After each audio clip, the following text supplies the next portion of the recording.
Hello everybody, my name is Jillian McGroarty and I am part of Dr. John Fryxell's lab in the Department of Integrative Biology, and today I'm going to be talking about the research that I've been conducting in the lab throughout this summer on arthropod sampling and sorting. So I'm quickly going to go into the methods, and that includes the trapping of the arthropods that we have been sorting through, and then the DNA barcoding of these bottles. So the arthropods are captured in this town styles Malaise trap that is shown here, and they were set up across southern Ontario on a gradient of agricultural intensity since 2018. The bottles were collected bi-weekly and then they were sent to the Center for Biodiversity Genomics on the University of Guelph's campus and were DNA barcoded. So we get a taxonomic assignment or a barcode identification number for the DNA that is found in each of the bottles. All of this was conducted prior to when we get the bottles ourselves. This leads me to step 2, which is the sorting process. So using a microscope at home, another student and I have been sorting through each bottle and separating the contents to the order level.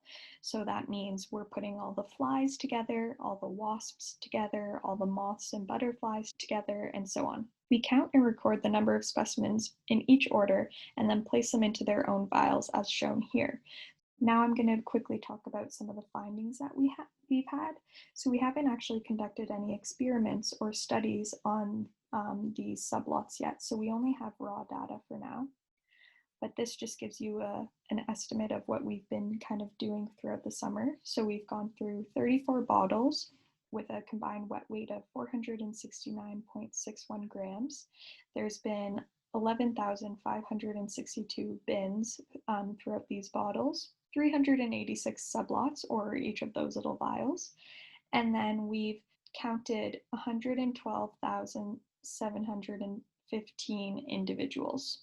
Here is just a graph of the number of individuals from each order that we've counted, the green being the insects and the orange being anything that isn't an insect but is still an arthropod or something that we're still counting. So as you can see on the very left here, the dipterans or the flies make up over 50% of all the individuals that we count. But there are other big groups such as the hymenopterans, which these are the wasps, the hemipterans or true bugs, also coleopterans, springtails, beetles, butterflies and moths, mites, and so on.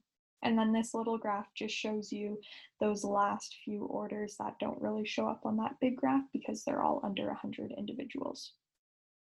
Now I'm going to quickly talk about why this setup is really important for future research to be done. So really what we're doing is we're preparing for future scientists to kind of do their own studies with what we've provided them.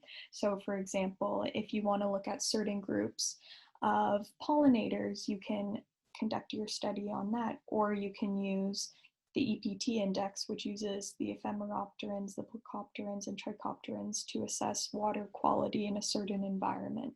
As we know, Guelph is the birthplace of DNA barcoding, and this research can kind of prepare for future research on dietary studies using DNA barcoding or various other studies using relative read abundance and the bins and so on to kind of further this field.